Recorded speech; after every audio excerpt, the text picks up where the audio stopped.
The red laser dot appeared on Elena Morgan's chest at exactly 11:47 p.m. on a Tuesday night in October. She had $23 in her checking account, 217 in savings, and approximately 40 seconds left to live if she didn't move. 20 minutes earlier, she'd been a waitress.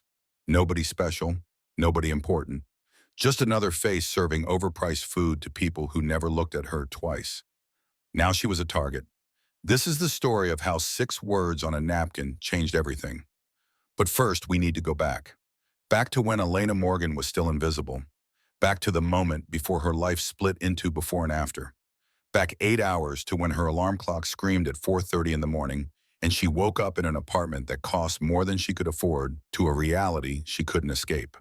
Elena's studio apartment was 400 square feet of cracked ceiling and peeling paint on the south side of Chicago. The radiator clanged like it was trying to tell her something. The window didn't close all the way. The lock on the door stuck. Rent was $950 a month and she was 5 days away from eviction, $200 short. The math didn't work. It never worked. She checked her phone before getting out of bed. A text message glowed in the darkness. Northwestern Memorial Hospital. She didn't need to open it to know what it said. Her brother Danny needed another round of chemotherapy. The insurance company had denied coverage again. They always denied coverage. Leukemia treatment wasn't cheap. $12,400. Due immediately. Danny was 19 years old. He'd just started college when the diagnosis came. Stage 3. Aggressive. Treatable, the doctor said, if you had money. The hospital said he had 6 months without treatment. Elena had 5 days before eviction. The math still didn't work. She got dressed in the dark. Black pants, white shirt. The uniform that made her disappear. She'd learned early that invisibility was a superpower in its own way. When you're invisible, people forget you're listening. They forget you're watching. They forget you exist. Elena had been invisible her whole life, and she'd gotten very good at paying attention. Her shift at Vesper House started at 6 p.m. She had 2 other jobs before that. Coffee shop from 6 to 11 a.m., retail from noon to 4, then Vesper House until close. 3 18-hour days, 7 days a week. It still wasn't enough. But Vesper House paid the best. Vesper House was where Chicago's elite ate dinner. Politicians, CEOs, old money, new money, dirty money pretending to be clean. Elena had served them all. She'd learned to read them. The way they held their forks, the way they looked at their phones, the way they treated the staff. People told you everything if you knew how to listen. Most people just didn't listen. Elena listened. By 6 p.m., she was standing in the staff room at Vesper House, tying her apron, checking her reflection in the mirror. Dark circles under her eyes. She covered them with concealer she'd bought at the dollar store. Her hair pulled back in a neat bun. Professional. Forgettable. Perfect. Miguel came in carrying a tray of clean glasses. He was 19, same age as Danny. He had 2 kids at home and an ex-wife who needed child support. He'd been working at Vesper House for 6 months. Still clumsy, still learning, still trying. Busy tonight, Miguel said. His English was good but accented. He worried about losing this job. Elena could see it in the way he moved. Too careful, too anxious. You'll be fine, Elena told him. Just breathe. Martin Cruz, the floor manager, pushed through the kitchen doors. He was 45, balding, perpetually stressed. He clapped his hands twice. Everyone stopped. Listen up. Table 9 is reserved tonight. VIP Vincent Kane. The name hung in the air like smoke. Everyone in Chicago knew Vincent Kane, head of the Moretti organization. Started as organized crime 2 generations back, slowly going legitimate. His grandfather had been pure mafia. His father had started the transition. Vincent was finishing it. Hotels, real estate, security consulting, half legitimate, half not. The kind of man who operated in shadows but ate dinner in public. The kind of man you didn't cross. I need perfection tonight, Martin said, looking directly at Elena. Table 9 is your section.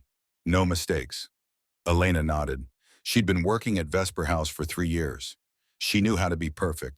Smile, but not too much. Attentive, but not intrusive. Present, but invisible. It was a balance. She'd mastered it. But as Martin walked away, Elena noticed something. Two new faces in the kitchen. Prep cooks she'd never seen before. They moved wrong. Too stiff. Too aware. Not like people who spent their days chopping vegetables. More like people who spent their days doing something else. She filed it away. Probably nothing. But Elena's instincts rarely lied. The evening shift started. Tables filled. Orders came and went. Elena moved through her section with practiced efficiency. She was good at her job, not because she loved it, because she needed it. At 8:15, the restaurant's energy changed. Conversations didn't stop. Silverware kept clinking against plates. But something shifted, like everyone suddenly remembered to breathe carefully. Vincent Kane had arrived. He was 6'2", dark suit that probably cost more than Elena's car. Actually, it probably cost more than 3 of her cars. Dark hair going silver at the temples. A scar through his left eyebrow, faint but visible if you knew to look. He moved like a man who'd never rushed for anything in his life, like he knew time would wait.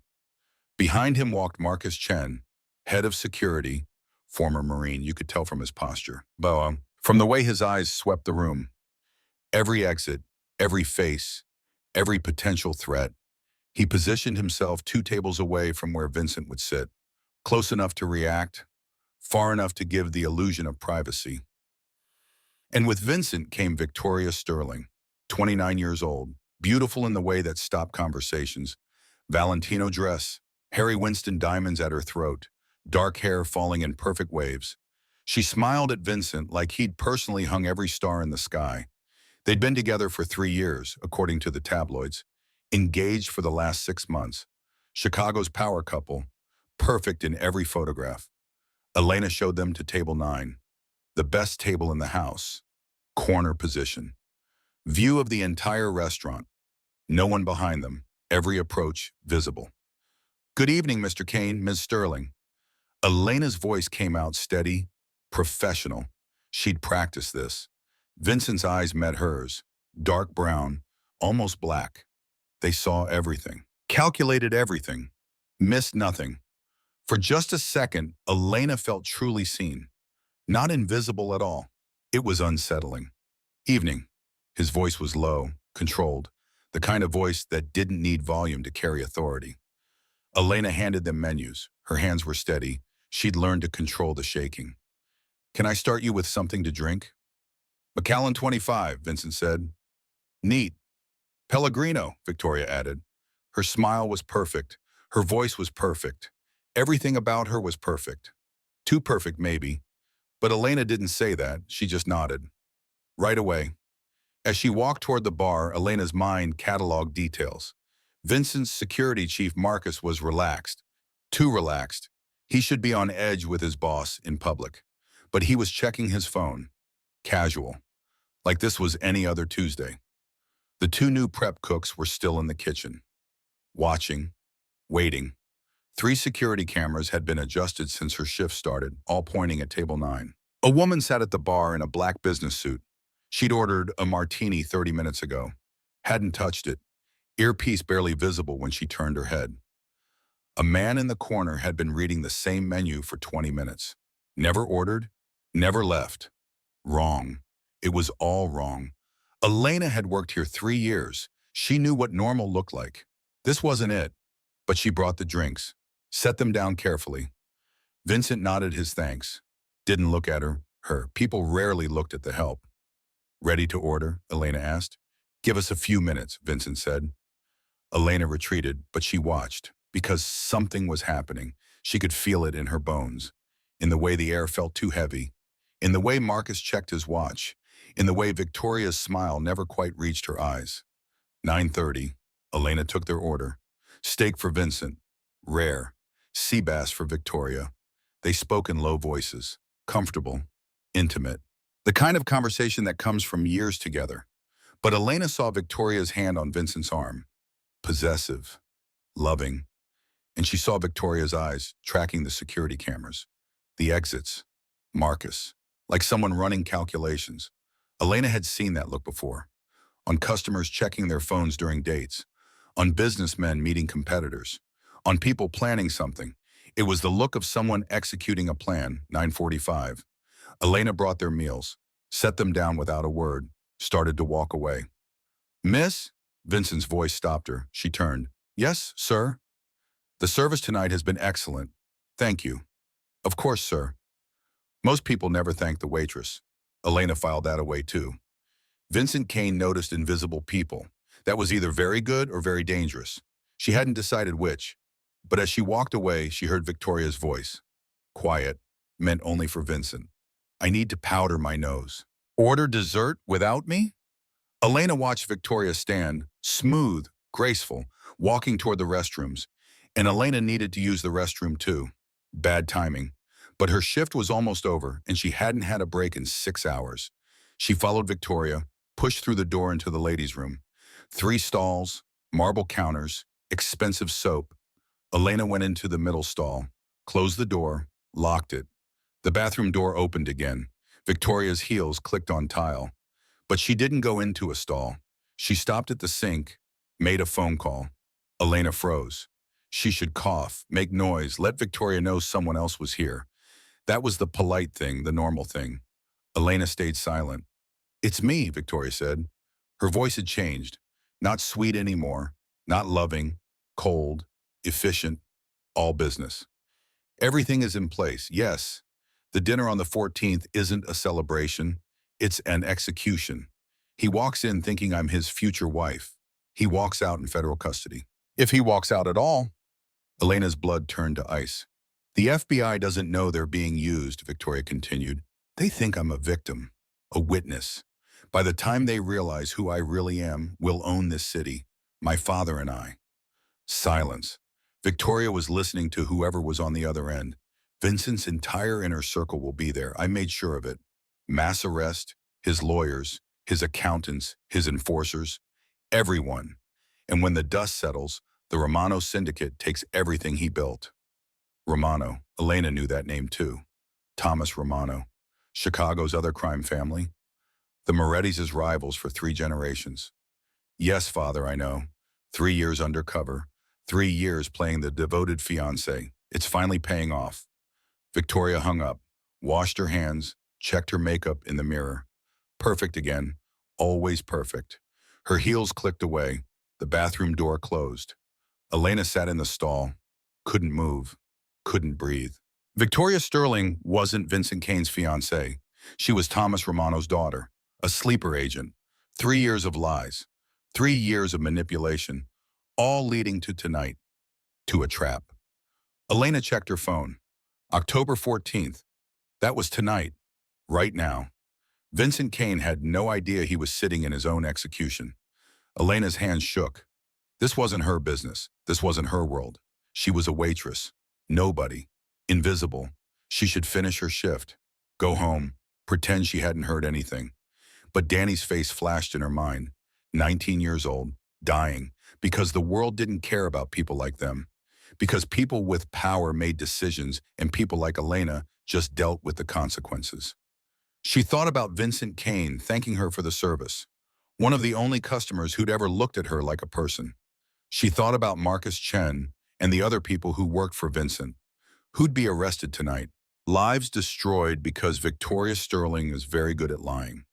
She thought about right and wrong, about the kind of person who could watch someone walk into a trap and do nothing. Elena wasn't that person. She left the bathroom, walked back to her section. Her heart was hammering. Her hands wouldn't stop shaking. But her face was calm, professional, invisible. She approached table 9. Vincent and Victoria were talking. Laughing, he looked happy, relaxed. A man in love with his fiancée. He had no idea. Elena pulled out her order pad, wrote 6 words, tore off the paper, folded it once. Her hand was shaking as she approached with Vincent's after-dinner whiskey. Macallan 25. Neat. She set it down, let her hand rest on the table for just a second. The folded paper slipped under his fingers. Enjoy, sir, she said. Her voice was steady. She was proud of that. Vincent's eyes flicked to her face, then down to the paper under his hand. Elena walked away. Didn't look back. Didn't let herself think about what she'd just done. Behind her, she heard the rustle of paper unfolding. 6 words. That's all she'd written. Your fiancé set a trap. Leave now. For 10 seconds, nothing happened. The restaurant continued around them. Conversations, laughter, silverware on plates. Normal. Then Vincent Kane stood up. Smooth, casual. Like nothing had changed. He kissed Victoria's forehead. I need to take a call. Business. You know how it is. Of course, darling. Victoria smiled. Perfect. Always perfect. Vincent walked toward the kitchen. Not the front door. The kitchen. The back exit. Smart man. Marcus Chen stood too. Followed. 2 steps behind. Hand inside his jacket. He'd seen something.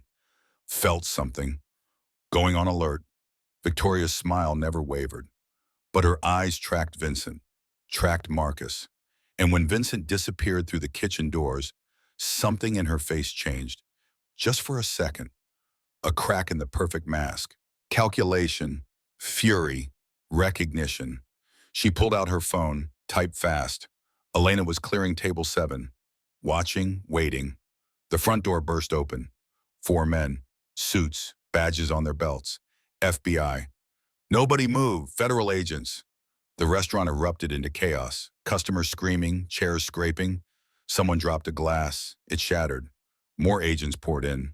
8, 10, 12. They moved with military precision. Securing exits. Checking faces. Looking for someone. Looking for Vincent Kane. But Vincent Kane wasn't there. Victoria stood. Hands up. Perfect victim. Oh my God, what's happening? An agent approached her. Ms. Sterling, you're safe now. Where is Vincent Kane? He went to take a call. The kitchen, I think. Please. I don't understand what's... But her eyes swept the restaurant. Looking for someone. They landed on Elena. Recognition. Understanding. Rage. Victoria Sterling knew exactly who had warned Vincent Kane. Elena felt her blood turn cold. An agent grabbed her arm. You, kitchen staff. Did you see Vincent Kane? He went out the back, Elena heard herself say. 30 seconds ago. The agent barked into his radio. Suspect fled through rear exit. All units respond. More chaos. Half the agents ran for the kitchen. The other half stayed, securing the scene, taking statements. Cameras appeared. News crews. This was going to be everywhere by morning. Martin grabbed Elena's shoulder. What the hell is happening? I don't know. The lie came easily. She'd gotten good at lying. About having enough money. About being fine. About not being terrified every single day. One more lie was easy, but Victoria was still looking at her, still calculating. Elena needed to leave now. She untied her apron, grabbed her purse from the staff room, pushed through the kitchen toward the back exit. Miguel stopped her. Elena, what's going on? I don't know. I need to go. Are you okay? I will be. She hoped that was true. The back alley was dark, narrow, dumpsters and loading docks, no FBI agents. They'd already moved on. Looking for Vincent, Elena started walking, fast, toward the street, toward the bus stop, toward home, toward safety. She made it 20 feet. A hand grabbed her arm, yanked her backward into the shadows. Elena opened her mouth to scream. Another hand covered it. Don't, Marcus Chen's voice. Low, urgent. She stopped struggling. He released her, slowly. Come with me. Not a request, an order. I need to go home. Your home isn't safe. They saw you. Victoria saw you. She knows you warned him. I didn't warn anyone. I don't know what you're talking about. Marcus's expression didn't change. I've been doing this 20 years. I know what a warning looks like. You saved his life. Now let me save yours. A black SUV pulled up, tinted windows, engine running. The back door opened. Vincent Kane sat inside. Get in, Elena. She hadn't told him her name. But of course he knew. He knew everything. She should run, should scream, should do anything except get into that vehicle. But Victoria Sterling knew her face. The FBI would have security footage. Her picture would be everywhere by morning. Accomplice to a mob boss, helping a criminal escape justice. Her apartment wasn't safe. Her job was gone. Her life as she knew it was over. All because she'd written 6 words on a napkin. Elena got in the SUV, the door closed. Marcus drove. Fast but not reckless, east, toward downtown, away from the chaos. Vincent studied her. Your full name is Elena Maria Morgan, 25 years old. You work three brown, coffee shop, retail, Vesper House. You have a brother, Danny, 19, Northwestern Memorial, leukemia, stage 3. Treatment costs $340,000. Insurance denied. You're 5 days from eviction, $200 short on rent. Elena's stomach dropped. How do you know all that? I know everything about people who saved my life. He leaned forward, not threatening, but intense. Why did you warn me? I heard Victoria in the bathroom. She was on the phone, talking to her father, talking about tonight being a trap. You could have done nothing, finished your shift, gone home, stayed invisible. I'm not the kind of person who watches people die. Even people like me. You thanked me for the service. Most people don't do that. Vincent's expression shifted. Something almost like respect. You saved my entire organization tonight, Elena. Not just me, my people, my family, everything I've built. One warning, 6 words. You changed everything. The SUV pulled into an underground garage, concrete, shadows, no windows. Marcus killed the engine. Vincent opened his door. You have 2 choices. 1, witness protection, new name, new city, I'll arrange it. You disappear. Safe. Your brother's medical bills paid, wherever you go. And option 2, you help me find who else is working with Victoria. You stay in Chicago. You stay visible. You risk everything, but you're part of stopping them. Well, Elena thought about running, about hiding, about going back to invisible. But invisible hadn't saved Danny. Invisible hadn't paid the bills. Invisible had just kept her small, and she was tired of being small. How long would I run? As long as it takes, could be forever. Elena met his eyes. I don't run. I stay. Vincent studied her for a long moment, then nodded. Welcome to the war, Elena Morgan. They walked into an elevator. Marcus hit the button for the penthouse, 42 floors up. The doors opened into an apartment that looked like something from a magazine. Floor-to-ceiling windows overlooking Chicago, marble, leather, art that probably cost more than Elena would make in 10 years. Her entire apartment could fit in the entryway. A woman emerged from the kitchen, early 40s, elegant, sharp eyes that missed nothing. She looked at Elena, then at Vincent, raised an eyebrow. This is her? This is her, Vincent gestured. Elena, this is Olivia Ross. She runs my legitimate operations. I keep him alive, Olivia corrected. She studied Elena like a specimen under glass. You look terrible. Come here, I'll show you where you can clean up. Elena followed her down a hallway, past rooms that were bigger than her apartment, to a guest bedroom with an attached bathroom. The bathroom alone was larger than her kitchen. There are clothes in the closet, Olivia said. Should fit, shower, rest. You're safe here. Am I? Olivia's expression softened, just slightly. Vincent doesn't bring people here, ever. If he brought you here, you're safer than you've ever been. Whether that's a good thing or not remains to be seen. She left. The door closed. Elena stood in the bathroom, looked at her reflection. Mascara smudged, hair falling out of its bun. She looked like someone who just had their life destroyed. She turned on the water, cold, splashed her face. The shock helped. She wasn't a victim. Victims gave up. She was still here, still breathing, still fighting. She'd figure out the rest. But first, she needed to understand exactly what kind of war she'd just enlisted in, and whether Vincent Kane was someone worth saving, or someone who'd destroy her just as thoroughly as Victoria Sterling would have. In the living room, Vincent stood at the windows, looking out at the city. Marcus approached. Security footage from Vesper House. FBI has it. They'll identify her by morning. Let them. Vincent's voice was cold. Victoria wanted a war. She'll get one, but not the war she expected. The girl, Elena, she's civilian, untrained, unprepared.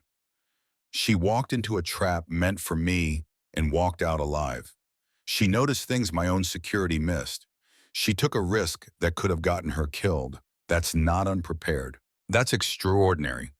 She'll be a target now. She already is. We might as well make her a weapon. In the bathroom, Elena dried her face, looked at herself one more time. 24 hours ago, she'd been invisible.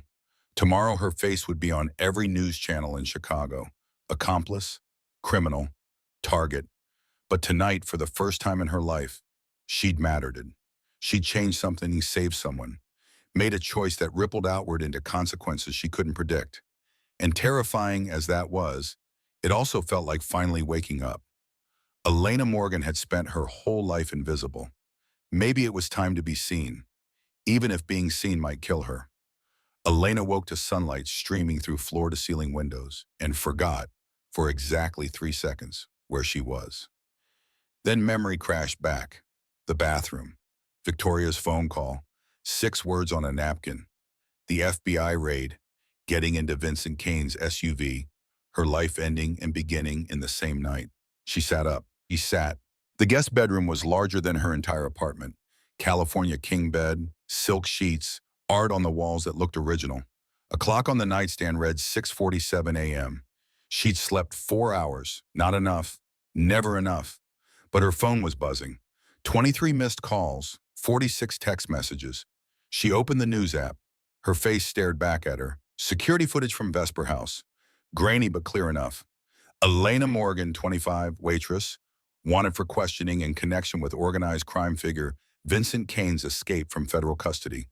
Consider armed and dangerous. Do not approach. Call the tip line. Armed and dangerous. Her. The woman who cried at dog food commercials. She scrolled through the articles.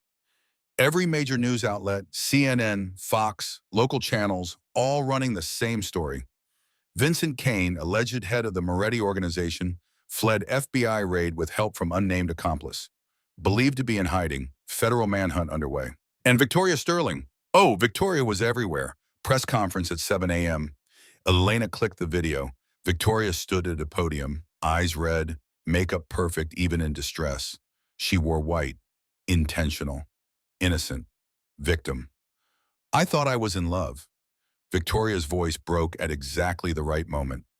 I thought Vincent was trying to go legitimate, build something clean. I was wrong. When I discovered evidence of his criminal activities, I contacted the FBI. I thought I was doing the right thing. Instead, he found out. Last night was supposed to be our engagement dinner. It became the night he showed his true nature. A reporter shouted a question. Ms. Sterling, who helped Vincent Kane escape? Victoria's face filled the screen. A woman named Elena Morgan. She'd been working with Vincent's organization for months, embedded at Vesper House, watching me, reporting back to him. She warned him about the raid. Without her, Vincent Kane would be in custody right now. Elena's hand shook. Months. Victoria was claiming Elena had been working for Vincent for months. Premeditated. Conspiracy. Federal charges. Miss Sterling, are you afraid? Victoria's eyes glistened. Perfect tears. Yes, I'm terrified, but I'm also determined. Vincent Kane will face justice, and so will everyone who helped him. The camera zoomed in on Victoria's face. And for just a fraction of a second, Elena saw something beneath the perfect mask. Something cold. Something that enjoyed this. Victoria Sterling wasn't afraid. She was furious, because Elena had ruined her perfect plan. A knock on the door. Elena closed her phone. Come in. Olivia entered carrying a tray, coffee, toast, scrambled eggs. Eat, you'll need your strength. I'm not hungry. I didn't ask if you were hungry. I said eat. Olivia set the tray on the bed. Not unkind, just matter of fact. You've been up 10 minutes. You've already watched Victoria's press conference. You've already seen your face on the news. You're already spiraling. So eat something before you collapse. Elena picked up the coffee. It was perfect. Exactly the right temperature. Exactly the right amount of cream. How did you know how I take my coffee? I know everything about the people in this house. Olivia sat in the chair by the window. Elena Maria Morgan, born Northwestern Memorial. Parents died when you were 6. Car accident. Drunk driver. walked away without a scratch. You and your brother went to live with your grandmother. She raised you, worked 2 got you through school, died when you were 21, lung cancer, left you with 47,000 in medical debt. Elena's throat tightened. You've been busy. It's my job. Your brother Danny is at Northwestern Memorial right now. Room 412, he's stable. His treatment has been paid for. 6 months of chemotherapy, fully covered, plus a bone marrow donor search, also covered. Elena's hand froze halfway to her mouth. What? Vincent keeps his promises. You saved his life. He saves your brother's. I didn't ask him to do that. No, you asked for nothing. That's why he did it. Olivia leaned forward. Let me explain how this works. Vincent Kane doesn't trust easily. Most people want something from him. Power, money, protection. You wanted nothing. You saw something wrong and you fixed it. That makes you either incredibly brave or incredibly stupid. He hasn't decided which yet. Can it be both? Olivia almost smiled. Eat your eggs. Elena ate. The eggs were perfect too. Everything in this world was perfect. Except her. She was a waitress wearing borrowed clothes in a penthouse she didn't belong in, wanted by the FBI, with her face on every news channel. What happens now? Elena asked. Now you have 3 choices. 1, witness protection, new name, new city, new life. You disappear. Vincent's people will arrange everything. You and Danny go somewhere safe, somewhere Victoria Sterling will never find you. What's option 2? You stay here, hidden. We keep you safe while we figure out who else is working with Victoria. Could be days, could be months. You wait. Elena set down her fork. What's option 3? You help us find them. I'm a waitress. What could I possibly help with? You heard Victoria's phone call. You know she's working with the FBI. You know she's Thomas Romano's daughter. And you notice things. Vincent's own security missed the signs at Vesper House. You didn't. I got lucky. Luck is noticing ice cubes are cloudy when everyone else just drinks the water. Olivia stood. Think about it. Take your time. But not too much time. Victoria's already rewriting the story. The longer you stay silent, the harder it is to fight back. She left. The door clicked shut. Elena sat in the expensive bed in the expensive room, looking at her face on the news, armed and dangerous. Accomplice. Criminal. Her phone buzzed. Danny, she answered. Hey, Elena, his voice cracked. What the hell is going on? Your face is on TV. They're saying you helped a mob boss escape the FBI. That can't be real. Tell me it's not real. It's complicated. Uncomplicated. Elena closed her eyes. I overheard something I shouldn't have. I warned someone, now I am in trouble. The hospital says my treatment is paid for 6 months. Everything. They won't tell me who paid. Was it you? In a way. Elena. Danny's voice was sharp, scared. What did you do? What I had to do to keep you alive. Silence, then. Where are you? Somewhere safe. That's not an answer. It's the only answer I can give right now. I need you to trust me. I do trust you. I'm also terrified for you. That makes 2 of us. Elena tried to smile. Failed.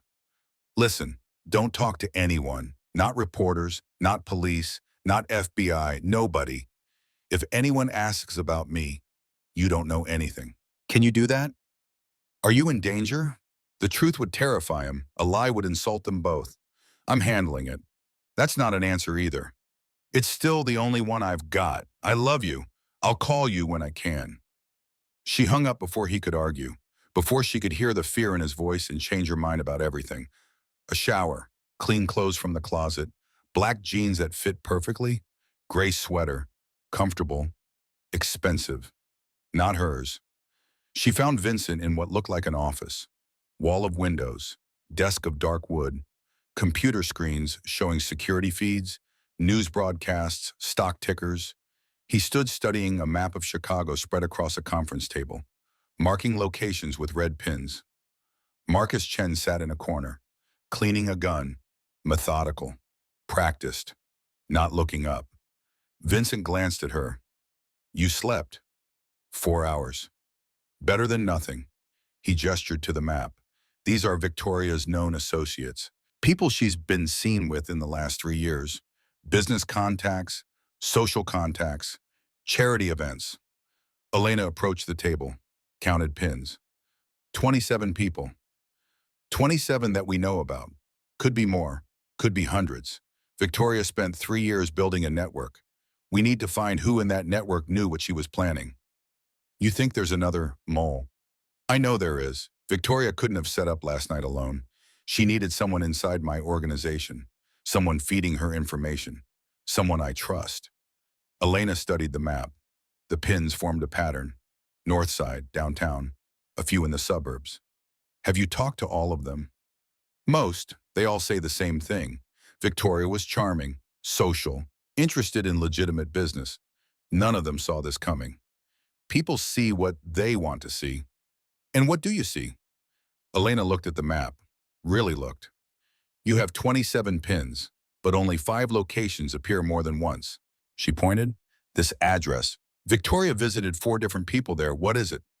Vincent leaned closer. Luxury condos. High-end. Why? If I wanted to meet someone without being obvious, I'd visit multiple people in the same building. Makes it look like I have legitimate reasons to be there. But really, I'm meeting one person. The same person, different apartments, different excuses, same building. Marcus stopped cleaning his gun, looked up. That's smart. Vincent pulled up building records on his phone, scrolled through tenant names, stopped. Thomas Romano owns a unit there, under a shell company, Unit 4212. Victoria's father. Elena felt cold. She was meeting him, planning this, right under your nose. For 3 years. Vincent's jaw tightened. I proposed to her in that building, rooftop restaurant. I thought I was being romantic. She was probably laughing at me. The bitterness in his voice was sharp, real. For the first time, Elena saw past the control, saw the man underneath, someone who'd been betrayed by the person he loved most. I'm sorry, Elena said. Don't be. I chose poorly. I ignored warning signs because I wanted to believe in something good. That's on me. He looked at her. You didn't ignore the warning signs. Why? My grandmother used to say, trust your gut. If something feels wrong, it probably is. Smart woman. She was. Elena's throat tightened. She died believing I'd make something of my life. Instead, I'm wanted by the FBI. You're also standing in my office looking at a map of people who want me dead and figuring out patterns my security team missed.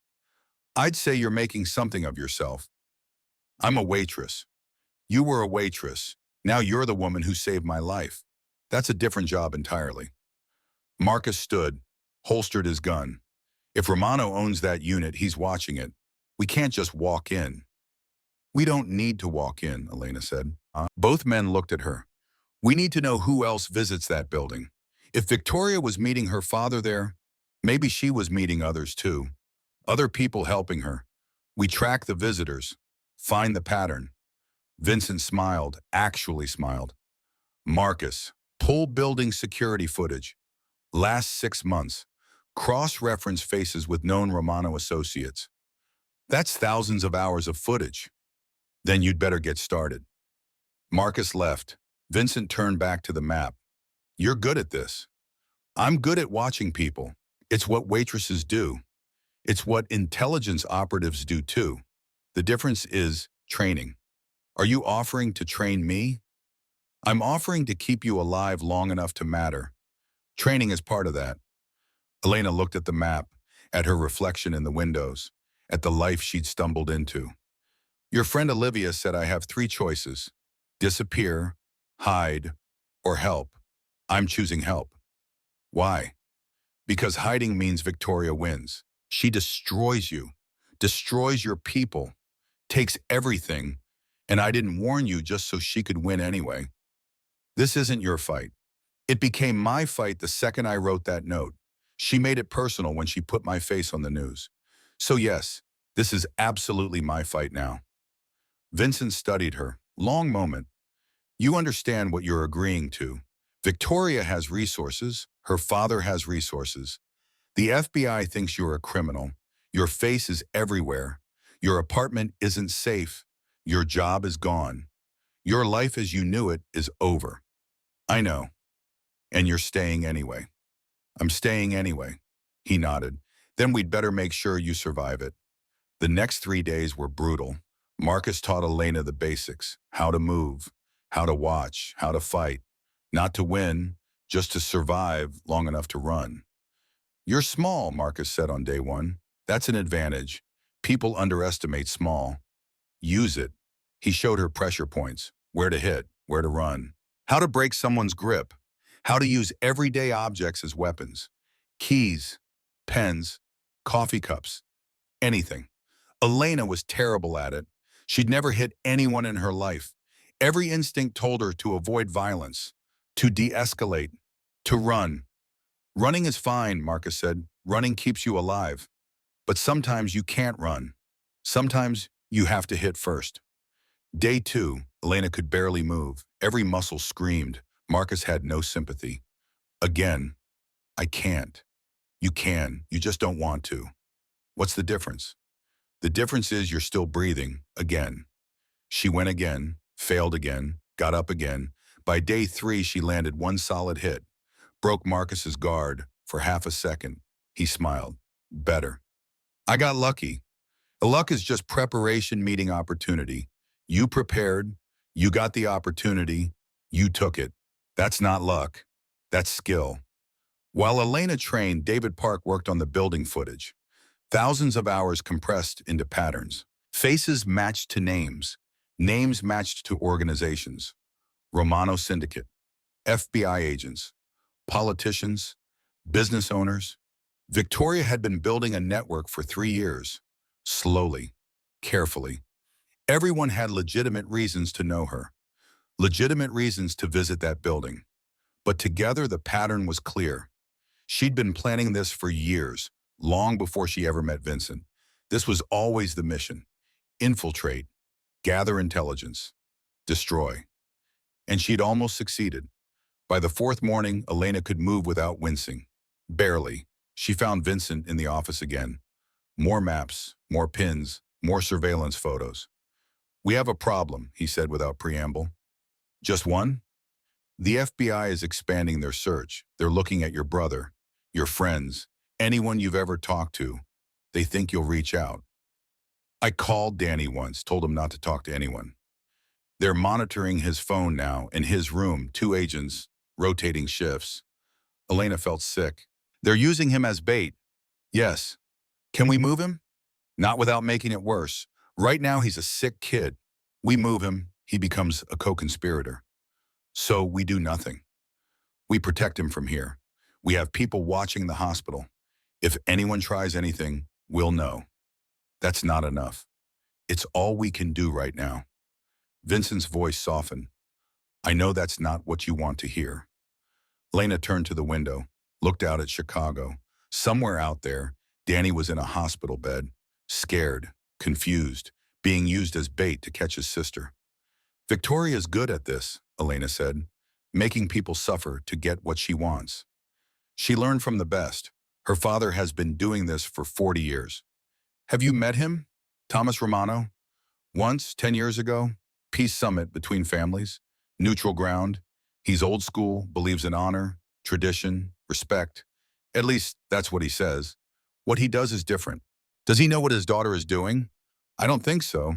Victoria's playing her own game, using her father's resources but not his oversight. When this is done, she doesn't want to share power with anyone, including him. So she's planning to betray her father too. Eventually, but first she needs to take me down. I'm the immediate threat. Elena thought about that, about Victoria's 3-year con, about her willingness to betray everyone. She's good at being alone. What do you mean? Most people need connection, need trust, need someone. Victoria doesn't. She's been lying to you for 3 years, lying to her father for longer, lying to everyone. That takes a specific kind of person, someone who doesn't need anyone, or someone who was taught not to trust anyone. You sound like you feel sorry for her. I did love her once, or I thought I did. Now I'm not sure I ever knew her well enough to love. Vincent looked tired suddenly. Older. She played her part perfectly. Everything I wanted to see. Everything I needed to believe, and I fell for it. That's not weakness, that's being human. In my world, being human gets you killed. Then maybe your world is the problem. He laughed, short, sharp. Maybe it is. Olivia appeared in the doorway. We have movement, Romano Syndicate, 6 cars, heading downtown. Vincent straightened, all business again. Where?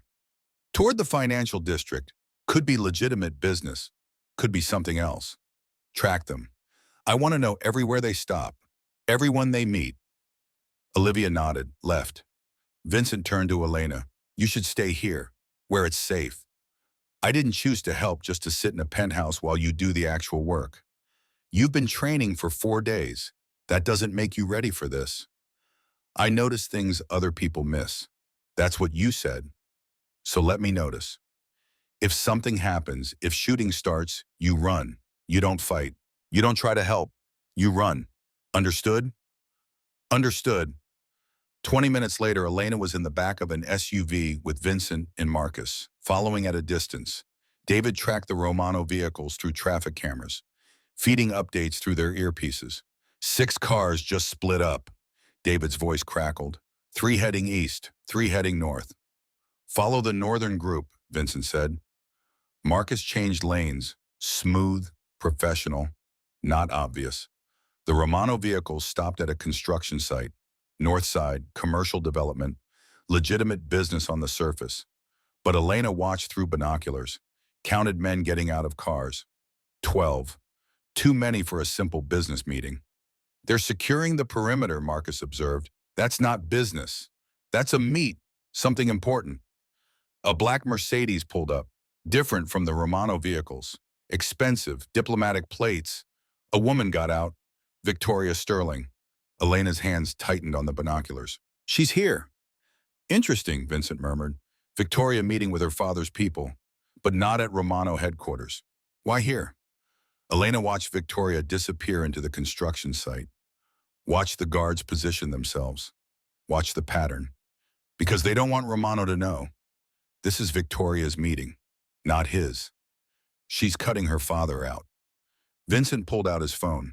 David, I need eyes inside that building. Any way in? Give me 10 minutes. They waited. Elena's heart hammered. This was real. Not training, not maps and theories. Real. Her phone buzzed. Text from an unknown number. I know where you are. I know what you're doing. Come alone or your brother dies tonight. The message included a photo. Danny, in his hospital room. A man standing behind him. Face obscured, gun visible. Elena's world tilted. She showed Vincent the phone. His face went dark. It's a trap. I know, I'm going anyway. Elena. That's my brother. She's using him to get to me. If I don't go, she kills him. If I do go, maybe I can stall. Buy time, give you a chance to get him out. She'll kill you both. Probably, but doing nothing means he definitely dies. At least this way there's a chance. Vincent grabbed her arm, not rough. Firm. Listen to me. Victoria wants you desperate, wants you making mistakes. This message is designed to make you act without thinking. Then help me think. Help me find a way to save him. Marcus spoke up. The hospital, Northwestern Memorial. We have people there, watching Danny. They would have reported a hostel. Unless the hostel looks legitimate, Elena said. Nurse, doctor, someone who belongs. Victoria's good at finding people who belong. Vincent's phone rang. He answered, listened. His face changed. When? How many? He hung up, looked at Elena. 2 of our people at the hospital just went silent. No response. No check-in. Elena's blood turned to ice. She took them out. We need to go, now. Vincent was already moving. Marcus, hospital. Fastest route. The SUV peeled out. Marcus drove like physics was optional, weaving through traffic, running lights, ignoring every law. Elena's phone buzzed again. 20 minutes. Come alone. Room 412. Or he dies and it's your fault. She knows we're coming, Elena said. She's watching us somehow. Vincent pulled up building schematics on his tablet. Room 412 is on the fourth floor, east wing, 2 stairwells, 1 elevator.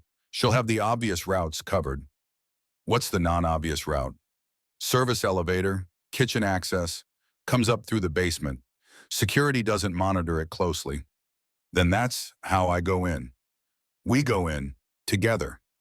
The message said alone. The message is a lie. She's going to kill you regardless. Might as well make her work for it. Northwestern Memorial appeared ahead. Marcus pulled into the parking garage. Second level, away from cameras. They move fast. Service entrance. Marcus leading, Vincent beside Elena. Down corridors that smelled like disinfectant and despair. The service elevator. Marcus hit the button for the 4th floor. The elevator rose. Elena counted her heartbeats, tried to remember Marcus's training, pressure points, vulnerable areas, how to move, how to survive. The elevator stopped. Doors open. The corridor was empty. Too empty. No nurses, no doctors, no visitors. Wrong, all wrong. Marcus hand signaled. Vincent nodded. They moved toward room 412. Silent, weapons drawn. Elena followed. Unarmed, untrained. They reached the door. It was closed. No window, no way to see inside. Marcus tried the handle. Locked. Vincent pulled out a key card. Where he got it, Elena didn't know. Didn't ask. He swiped. The lock clicked. The door opened. Danny sat in his hospital bed, IV in his arm, pale, scared, but alive. A man stood behind him, gun to Danny's head. Not Romano Syndicate, not Victoria. Someone else. Someone Elena recognized. Marco DeLuca, Vincent's financial advisor. The man who'd been at that first meeting. Who'd analyzed Victoria's intelligence. Who'd been part of the inner circle for 8 years. The mole. Hello, Vincent, Marco said. His voice was calm, professional. I was wondering when you'd figure it out. Vincent's gun stayed trained on Marco. Step away from the kid. Can't do that. He's my insurance policy. Marco pressed the gun harder against Danny's temple. Drop your weapons, all of you, or I paint the wall with his brain. Elena's voice came out steady, stronger than she felt. Don't hurt him. Please, I'll do whatever you want. Oh, I know you will, sweetheart. That's what makes this so easy. See, Victoria was right about one thing. You care too much. Makes you predictable. Where is she? Vincent asked. Somewhere you'll never find her. Somewhere she's already 3 moves ahead. She knew you'd come here. Knew you'd try to save the girl's brother. Knew you'd walk right into it. You've been feeding her information from the beginning. For 3 years, every meeting, every plan, every vulnerability. I gave Victoria everything she needed to destroy you, and you never suspected. Because you trusted me. Why? Because you're a dinosaur, Vincent. You think loyalty matters. Think honor means something. This world doesn't work that way anymore. It works for people who adapt. Victoria adapted. I adapted. You're still playing by rules that don't exist. You're going to kill us. Eventually, but first, you're going to watch. Watch while I hurt everyone you care about. Watch while your empire crumbles. Watch while Victoria takes everything you built. Then, when you've lost everything, then I'll kill you. Slowly. Elena saw it before anyone else. Saw Danny's hand move. Saw him grab the IV stand. Saw him swing. The metal pole hit Marco's gun arm. The gun went off. The bullet went wide. Marcus moved. Fast. Professional. 3 shots. Center mass. Marco went down. Didn't get up. Vincent stared at the body. Marco DeLuca. 8 years. His financial advisor. His friend. The man who'd helped him go legitimate. Who'd been at his father's funeral. Who'd been there for everything. All a lie. Vincent's hands shook. Just for a second. Then control returned. Ice replacing grief. Vincent, Elena said softly. Later. His voice was dead. We grieve later. Right now we survive. He rushed to Danny, checked him for injuries. You okay? Danny nodded, shaking. Elena told me if anything bad happened, fight back. Don't be a victim. So I fought back. Elena hugged him, held on. You did good. You did so good. But Vincent was checking Marco's body, pulled out his phone, recent texts, all to Victoria. They're at the hospital, room 412. Everything's ready. And Victoria's response sent 2 minutes ago. Good. When they're dead, meet me at the dock. We finish this tonight. Vincent looked at Elena. It's not over. Victoria thinks we're dead. That gives us an advantage. What dock? There's only one dock Victoria would choose. Navy Pier, public, crowded, easy to disappear in chaos. Marcus checked his watch. We have maybe 20 minutes before she realizes Marco failed. Vincent made a decision. Get Danny somewhere safe, somewhere Victoria doesn't know about. Full security. Where are you going? Elena asked. To end this. Victoria wants a war. She's about to get one. I'm coming with you. Elena, you've done enough. You saved my life. Saved your brother. You don't owe me anything more. This isn't about owing. This is about finishing what I started. I wrote that note. I chose this. Now I'm seeing it through. Vincent studied her, saw something in her face. Determination, or maybe just stubbornness. He nodded. Then let's finish it. They left Danny with hospital security and 2 of Vincent's people. Made him promise to stay put. Headed for Navy Pier. In the SUV, Elena's hands wouldn't stop shaking. She just watched someone die. Watched her brother almost die.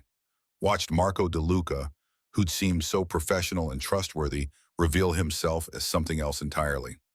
Marcus, Vincent said, how many people in my organization could be compromised? Unknown. Marco was close to you, had access to everything. If there are others, they're deep cover. Could be anyone. Then we trust no one except each other. The pier appeared ahead. Bright lights, tourists, Ferris wheel turning against the night sky. Normal people living normal lives. Not knowing that 3 people in an SUV were about to walk into something that could get them killed. Elena thought about running, about grabbing Danny and disappearing into witness protection, starting over somewhere safe, somewhere boring, somewhere invisible. But Victoria's face flashed in her mind. Perfect makeup, perfect lies, perfect performance. Elena was done running.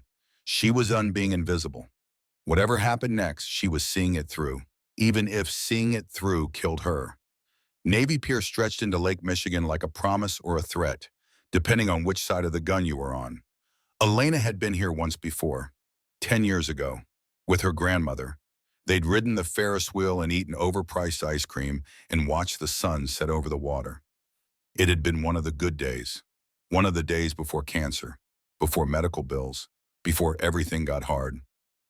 Tonight the pier was crowded, tourists taking selfies, families with strollers, teenagers holding hands, normal people living normal lives.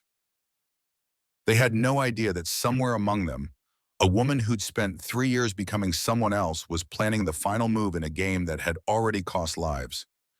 Vincent's SUV stopped 3 blocks away. Close enough, not too close. Marcus killed the engine. She'll have security. Minimum 4, probably 6. Professionals. Not Romano's usual people. She's been planning this too long to use amateurs. Positions? Vincent asked. Marcus pulled up a map on his tablet. Navy Pier layout, entrances, exits, sightlines. If I were setting up, I'd put 2 at the main entrance, 2 at the far end, 2 mobile, walking the pier. That covers all approaches. She's expecting Marco, Elena said. When he doesn't show, she'll know something's wrong. Then we move fast. Vincent checked his weapon. Marcus and I go in first. Elena stays in the vehicle. No, Elena's voice was firm. I'm coming. You've had 4 days of training. This is a combat situation. I know, and I'm still coming. Vincent turned to face her fully. His eyes were dark, serious. The kind of serious that meant people were about to die. If shooting starts, you run. You don't try to help. You don't try to fight. You run and you keep running until Marcus or I come get you. Are we clear? Crystal. I mean it, Elena. This isn't noble. This isn't brave. This is staying alive. Promise me. She met his eyes. I promise. It was a lie. They both knew it. But Vincent nodded anyway. They got out, walked toward the pier, just 3 people out for an evening stroll. Marcus wore a jacket that hid his weapon. Vincent's hands were in his pockets, casual, relaxed, like men who weren't walking into a trap. Elena's heart hammered. Every instinct screamed to run, to leave, to be anywhere else. But her feet kept moving forward, one step, another, toward whatever was waiting. The pier opened up before them, lights everywhere, music from the carousel, smell of popcorn and lake water. Marcus's hand touched his ear, listening to something on his comm. David's got eyes on us. He's tracking through security cameras. Says he sees 6 possibles, 2 at the entrance behind us, 2 near the Ferris wheel, 2 at the far end near the dock. Expected. Vincent scanned the crowd. Victoria? Not yet. Wait. Yes. Far end, near the Shakespeare Theater. White coat, walking alone. Elena looked. There, 200 yards away, Victoria Sterling, beautiful even from a distance. She walked like someone without a care in the world, like someone who wasn't responsible for deaths and betrayals and destroyed lives. She's waiting for Marco, Marcus said, checking her phone, looking around. She's about to realize he's not coming. Vincent started walking. We move, now. They pushed through the crowd, families, couples, kids running ahead of parents.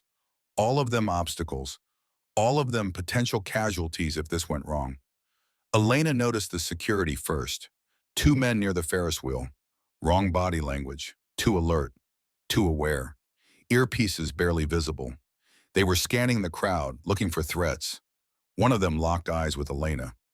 Recognition flashed across his face. He'd seen her picture, knew who she was.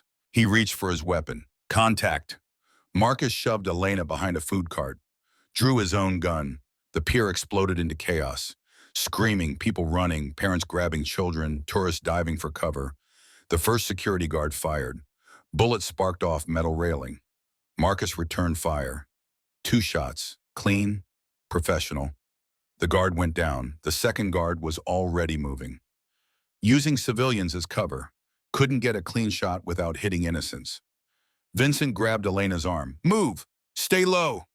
They ran, through the screaming crowd, away from the shooting, toward the Shakespeare Theater. Toward Victoria. Behind them, more gunshots. Marcus engaging the remaining security, buying time, creating distance. Elena's training kicked in. Stay low, move fast, don't stop, don't look back, just survive. They reached the theater entrance. Victoria stood 20 feet away. She'd heard the gunshots, seen the chaos. Her perfect mask had cracked. Fury and calculation warred on her face. She saw Vincent, saw Elena, and she smiled. You're supposed to be dead. Victoria's voice carried over the chaos, calm, almost amused. Marco had one job, kill you, kill the girl, kill the brother. Simple. I gave him detailed instructions, step by step. How does he screw up something so basic? He didn't. Vincent moved forward. Elena stayed close. He just chose the wrong side. No such thing as wrong sides. Only winning and losing. Marco chose poorly, but that's fine. I planned for contingencies. She pulled out her phone, pressed a button. The dock behind her erupted. Explosion. Fire blooming against the night. The blast wave knocked people down. Screaming intensified. Vincent's face went white. The boat was empty. I had it cleared an hour ago. Remote detonation. Victoria's smile faltered. What? You think I didn't know you'd have a backup plan? I've been playing this game longer than you. The boat was bait. To see what you'd do. To prove you'd murder civilians without hesitation. He held up his phone, recording everything Victoria just said. You just confessed to attempted mass murder. On camera, with witnesses. Even your father can't protect you from that. Victoria's mask shattered completely. You just killed civilians, Vincent said. His voice was cold. Dead. Children were on that pier. Acceptable losses. Victoria shrugged. Casualties happen.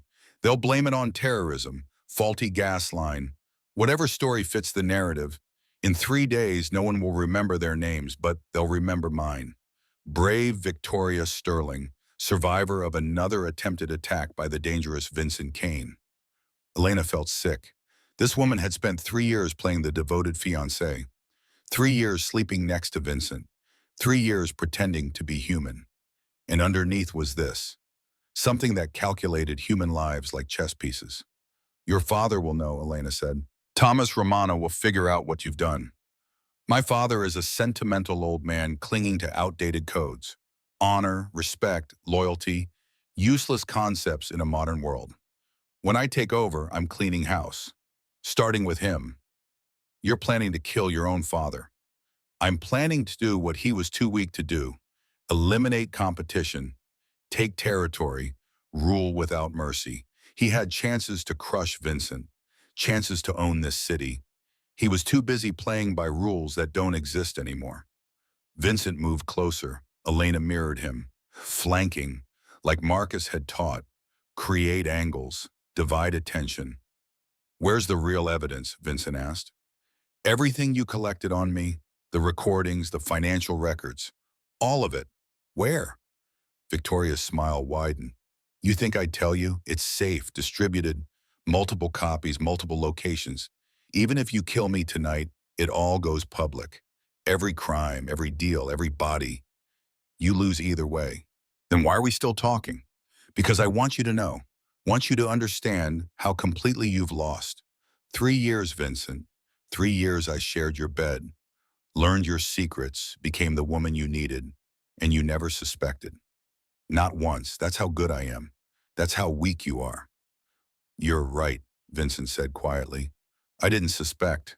I trusted you, loved you. That was my mistake. But here's the thing about mistakes. You learn from them. He pulled out his phone, pressed play. Victoria's voice filled the air. Not from now, from before. Recordings, conversations Victoria thought were private. Planning with her father, planning with FB, planning betrayals within betrayals. Victoria's face changed. Where did you get those? Same place you got mine. Surveillance. Patience. You weren't the only one recording conversations. I just started later. Vincent's smile was cold. Every meeting you had with your father, every corrupt FBI agent you bought, every Romano soldier you recruited, I have it all, time-stamped, verified, and it's already been sent to every news outlet in Chicago, every law enforcement agency, every rival organization. You're bluffing. Am I? Vincent showed her his phone screen, sent messages, dozens of them, all with attachments. Your network is done. Your allies are exposed. Your father knows you plan to kill him. The FBI knows you played them. And every criminal organization in the city knows you're a liar who betrays everyone. Where exactly do you run now? Victoria's perfect composure shattered. Pure rage underneath. You destroyed everything. Everything I built. Years of work. Years of planning. Gone because of you. Because of her. She pointed at Elena. A waitress. A nobody. She ruined everything with 6 words on a napkin. 7 words, Elena corrected. Her voice was steady, stronger than she felt. Your fiancé set a trap. Leave now. That's 7. Semantics. Victoria reached into her coat. Gun! Marcus's voice crackled through Vincent's earpiece. Victoria pulled a weapon, small, compact, pointed it at Elena. You first. I want him to watch you die. Want him to feel what I'm feeling. Complete loss. Elena's training failed. She froze, looking down the barrel of a gun held by someone who genuinely wanted her dead. Time stretched. She could see Victoria's finger on the trigger. See the calculation in her eyes. This was it. This was how it ended. Then Vincent moved. Fast. Faster than Elena thought possible. He slammed into her, knocked her sideways. The gun went off. Bullets sparked where Elena had been standing. Vincent and Elena hit the ground hard, his weight on top of her, protecting her with his body. More gunshots. Marcus engaging Victoria's remaining security. Muzzle flashes in the darkness. People screaming, running. Chaos everywhere.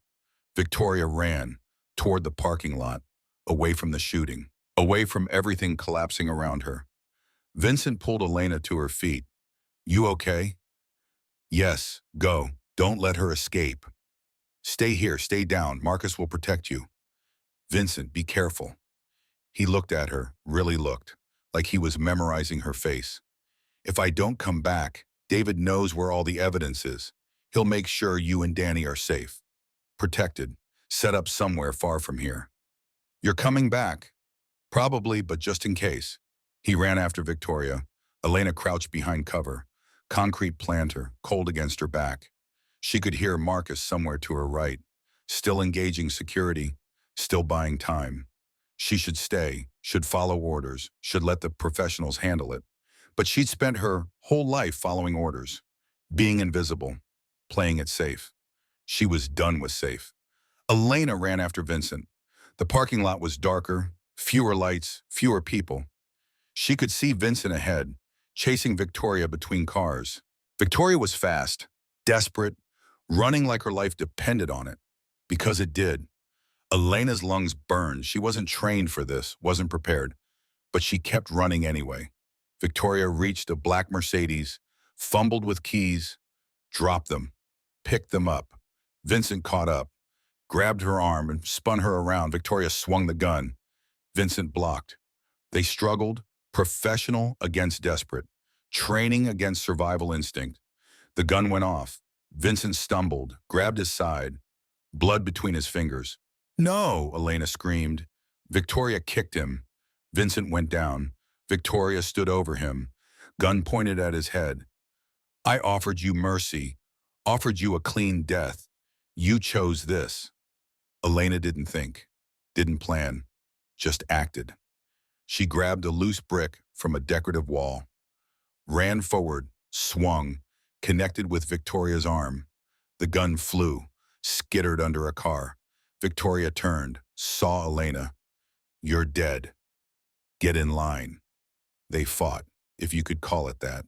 Victoria had training, real training. Elena had 4 days with Marcus and a lot of desperation.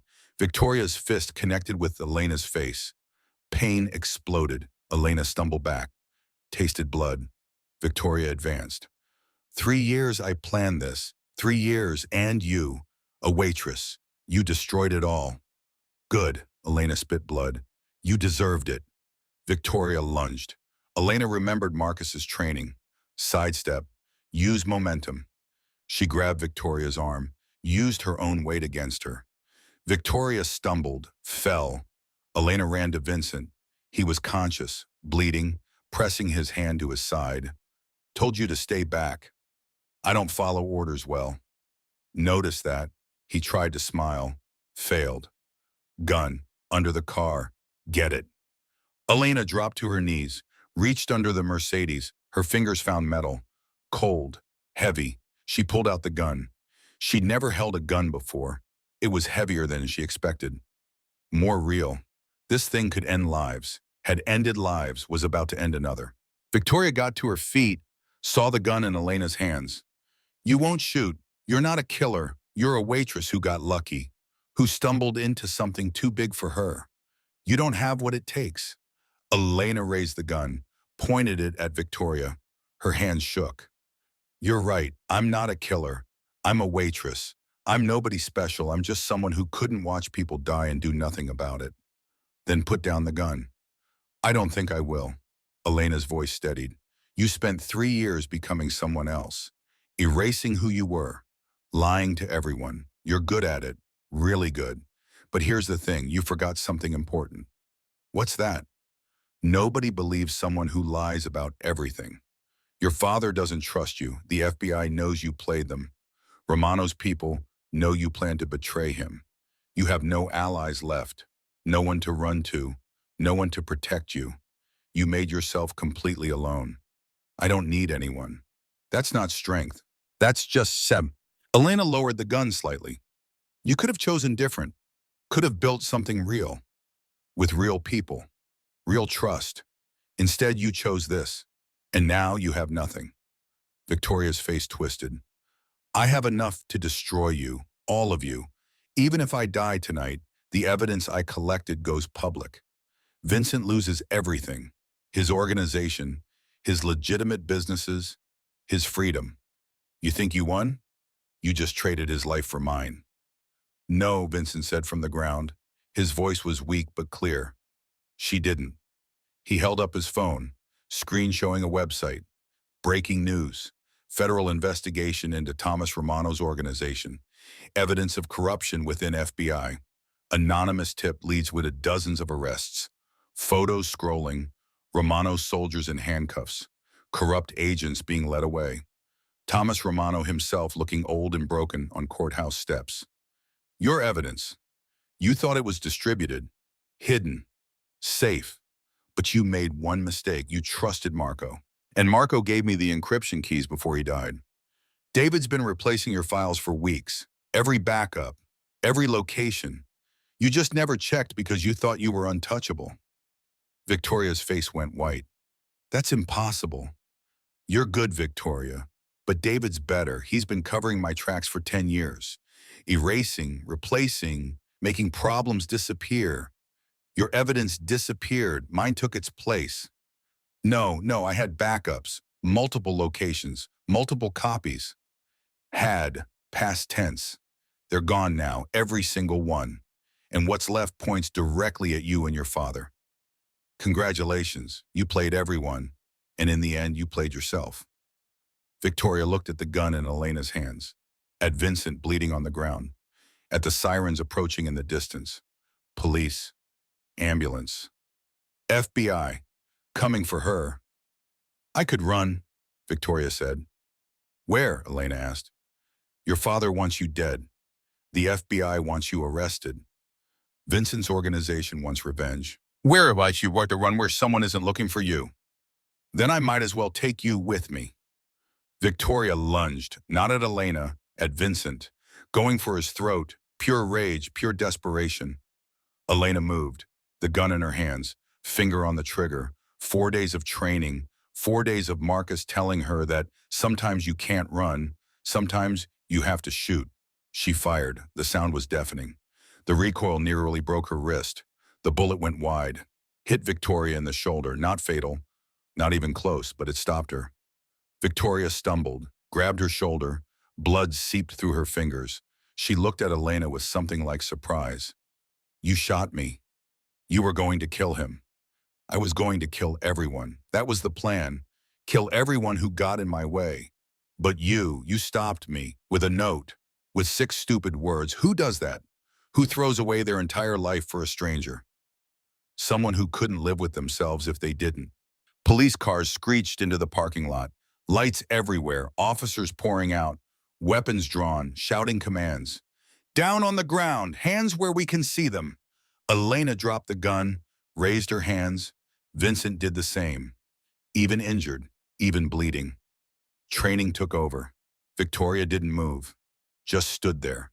Blood running down her arm. Perfect mask, finally, completely shattered. What was underneath wasn't scary, wasn't dangerous, just empty. Police surrounded them. Someone kicked the gun away. Someone else grabbed Elena, pushed her to the ground. Handcuffs, cold metal. She didn't resist. She could see Vincent being handcuffed too. Medics running toward him, his shirt soaked with blood. Too much blood. Vincent, Elena called out. He looked at her, managed a smile. Still alive. Stay that way. Planning on it. An FBI agent appeared, not one of the corrupt ones. Elena could tell. He moved different, looked at the scene with fresh eyes, assessing, computing. Elena Morgan, he asked. Yes. I'm Special Agent Rodriguez, Chicago Field Office. You're under arrest for aiding and abetting a known criminal, obstruction of justice, and about 15 other charges. You have the right to remain silent. I know my rights. Good, use them. Don't say anything until you have a lawyer. They pulled her to her feet, led her toward a police car. She could see Victoria being loaded into an ambulance, under guard, in handcuffs, going to a hospital and then to prison. She could see Vincent being treated by medics, conscious, talking. He'd survive, probably. And she could see Marcus, standing at the edge of the crowd, not arrested, not detained. He nodded at her just once. Acknowledgement, respect. She'd survived. They put her in the back of a police car, closed the door. The sound was final, like a coffin closing. She'd gone from waitress to wanted criminal in less than a week. Everything she'd built, everything she'd worked for, gone. But Danny was alive. Vincent was alive. Victoria was stopped. Sometimes the math didn't work. Sometimes you gave everything and got nothing back except knowing you did the right thing. Elena leaned her head against the window, watched Chicago pass by through bulletproof glass. Somewhere out there, Danny was safe in a hospital room, protected, cared for, treatment paid for. He'd survive. That had to be enough. The interrogation room was exactly like television. Gray walls, metal table, two chairs, mirror that was obviously one-way glass. Detective Rodriguez sat across from her, file folder in front of him. Thick. They'd been busy. "Tell me what happened," he said. "I want a lawyer." "Smart. But I'm going to tell you something first. Off the record." He leaned forward. "We've been investigating Victoria Sterling for 6 months. Ever since an anonymous tip suggested she was using the FBI as cover for her father's operations. We didn't believe it at first. She seemed clean. Perfect background. Perfect relationship. Perfect everything. Perfect is usually a lie. Yeah, we figured that out. Started digging. Found connections we shouldn't have found.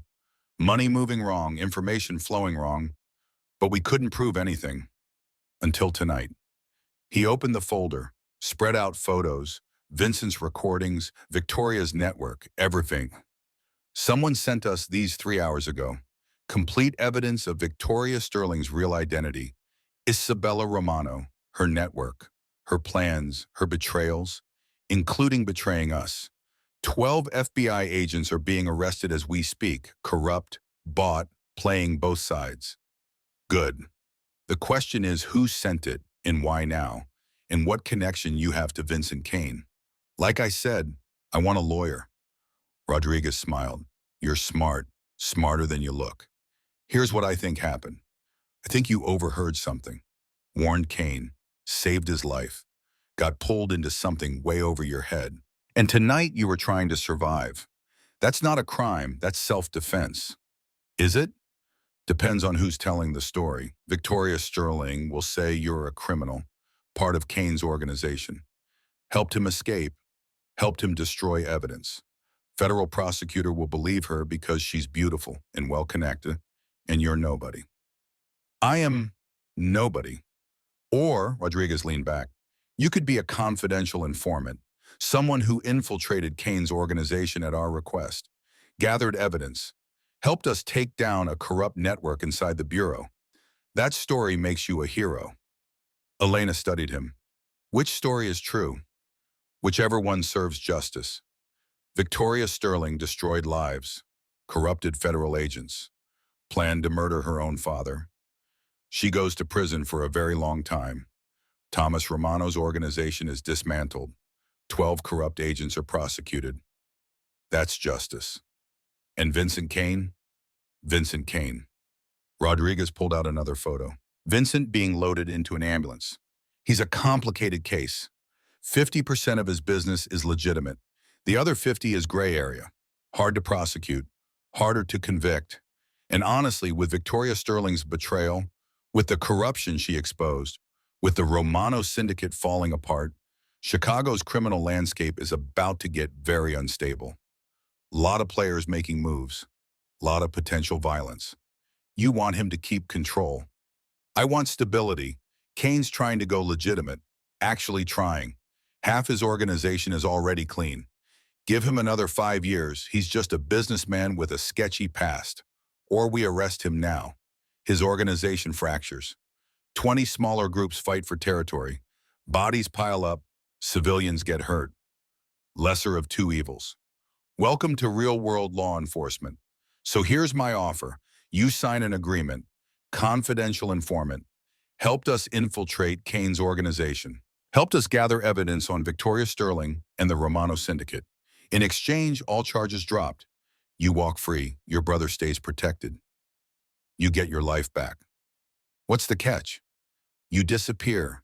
New city, new name, witness protection. You can't stay in Chicago. Too many people want you dead. Victoria's going to prison, but her father's people won't forget. Neither will Kane's rivals. You testified against them. They'll come for you. Elena thought about that. Thought about running. Again. Always running. What if I don't want witness protection? Then you're an idiot who's going to get killed. But it's your choice. Can I think about it? You've got until morning. After that, the offer expires and you get arraigned on federal charges. Judge won't grant bail. You'll sit in jail for 6 months waiting for trial. And the prosecutor will make sure everyone in that jail knows exactly who you are. How long do you think you survive? Point made. Elena stood. I want to see my brother first, before I decide. Fair enough. We'll arrange transport to the hospital. Under guard. 1 hour. Then you decide. They took her to Northwestern Memorial in handcuffs. 2 agents as escort. She must have looked insane. Hospital gown under a borrowed jacket. Bruises on her face from fighting Victoria. Blood on her hands that wasn't hers. Danny sat up when she walked in. His face was pale. Thin. But alive. Elena, Jesus, are you okay? I'm fine. You're in handcuffs. Long story. The agents uncuffed her, stepped outside, gave them privacy through the glass door but stayed close. Danny grabbed her hand. What happened? They won't tell me anything. Just that you're in federal custody, that you helped stop some kind of terrorist attack. It's complicated. Uncomplicated. So she did. Told him everything. The bathroom, the note, Vincent, Victoria, the betrayals, the shootings, all of it. By the end, Danny's face had gone through shock, horror, disbelief, and something that might have been pride. You saved people, he said quietly. I tried. No, you did. You saw something wrong and fixed it. That's not trying, that's succeeding. I broke about 100 laws. Sometimes laws are stupid. You did what was right. That's what matters. The FBI wants me to disappear. Witness protection. New names, new city. We'd be safe, but we'd be gone. No more Chicago, no more home. Danny squeezed her hand. Chicago's just a place. Home is wherever you are. If we need to go, we go. Together. You'd really leave? Leave everything? I'm 19. I've got nothing to leave except you, and you're coming with me. So yeah, easy choice. Elena felt tears building. She tried so hard to be strong, to be brave, to be the person who saved everyone else. But sitting here with her brother, the only family she had left, she could finally let the walls down. I'm so tired, Danny. I know, but you did it. You survived. We both did. Now we get to figure out what comes next. What if I don't know what comes next? Then we figure it out together like we always do. A knock on the door. Agent Rodriguez stepped in. Time's up. You need to decide. Elena looked at Danny. He nodded, giving her permission, giving her courage. She stood, faced Rodriguez. I'll take the deal. Witness protection. New city, clean slate. But one condition. What's that? Vincent Kane.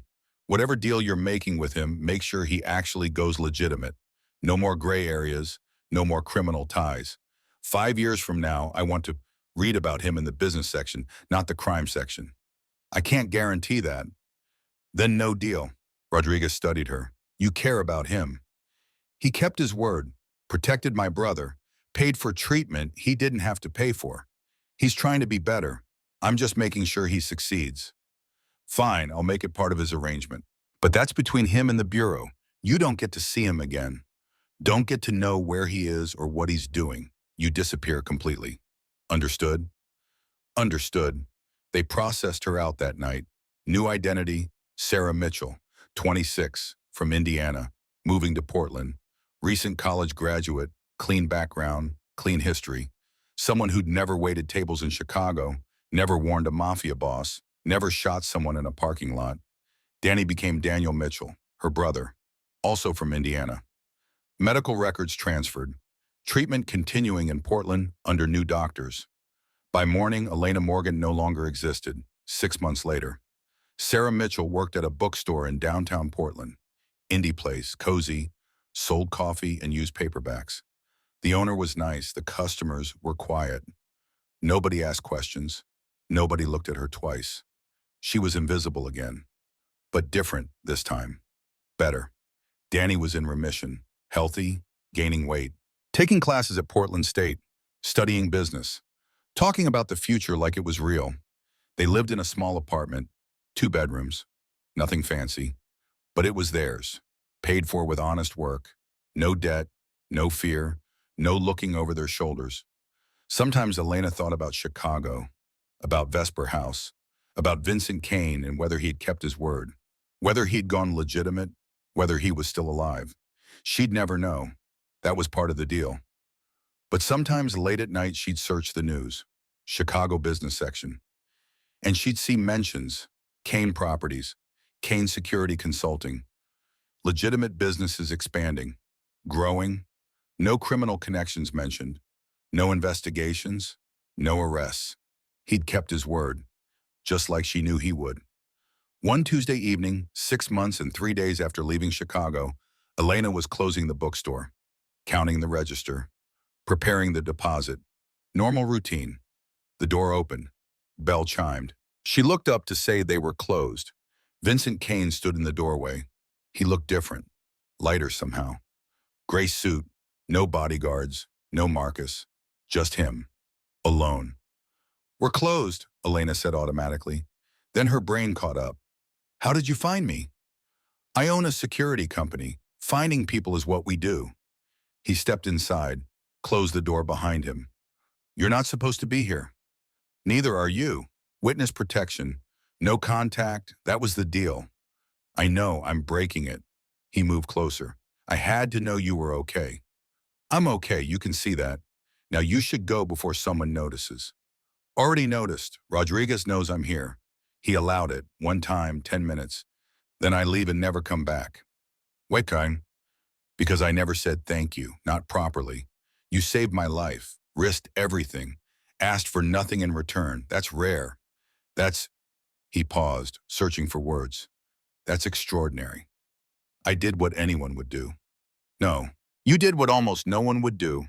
Most people would have stayed quiet, stayed safe. You chose different. You chose courage." Elena felt her throat tighten.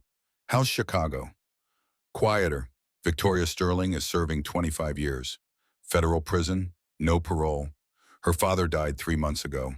Heart attack. His organization scattered. No one to hold it together." "And you?" "Legitimate, completely. I sold off everything criminal, every connection, every gray area. I'm just a businessman now, boring, legal, exactly what you asked Rodriguez to make me." "You didn't have to do that." "Yes, I did. You risked your life for mine. Least I could do is make sure that life was worth saving." He pulled an envelope from his pocket, set it on the counter. "This is for you. Danny's medical bills, all of them, paid in full, plus college tuition, 4 years, wherever he wants to go, in a trust fund, enough that you never have to work 3 jobs again. Enough that you can choose what you do instead of having to survive." "Vincent, I can't accept this." "You already did. It's in your name." "Well, Sarah Mitchell's name. Bank won't give it back. I tried." He smiled. "You saved my life. I'm saving you from working retail forever. We're even. We'll never be even." "Probably not, but we're close." He stepped back, toward the door. "I should go. 10 minutes is almost up." "Wait." Elena came around the counter. "Are you happy? Really happy?" Vincent considered that. "Happier than I was. Building something real now, something that lasts, something I'm proud of. Turns out there's satisfaction in that, in being legitimate, in keeping promises. You taught me that." "I didn't teach you anything." "You taught me that one brave choice can change everything. That's worth more than any empire, more than any amount of money. That's worth actually living for." He opened the door, paused. "Take care of yourself, Sarah Mitchell. Take care of your brother. Live a good life, a happy life. That's the best revenge against everyone who tried to stop you." "You too, Vincent Kane. Live well." He nodded, stepped outside, walked away down the Portland street, disappeared into the evening crowd. Elena stood in the doorway watching him go. She'd never see him again. That was the deal. That was the price of safety, of starting over, of surviving. But he'd kept his word, just like she knew he would. She locked the door, finished closing, went home to her brother in their small apartment, in their quiet, normal life. It wasn't exciting, wasn't dangerous, Wasn't anything like the week that had changed everything, but it was hers. Built on truth instead of lies. Built on courage instead of fear. Lena Morgan had started as a waitress, invisible, struggling, barely surviving. Sarah Mitchell was just a woman working in a bookstore, living a quiet life, taking care of her brother. But underneath, she was still the woman who'd written 6 words on a napkin and changed the world. The woman who'd chosen courage when staying silent was easier. The woman who'd looked at evil and refused to look away. Some people go their whole lives without mattering, without making a difference, without changing anything. Elena Morgan had mattered for 1 week, for 6 words, for one brave choice, and that was enough. Sometimes that's all you get. One moment, one choice, one chance to be brave. She'd taken it, and she'd never regret it, not even for a second.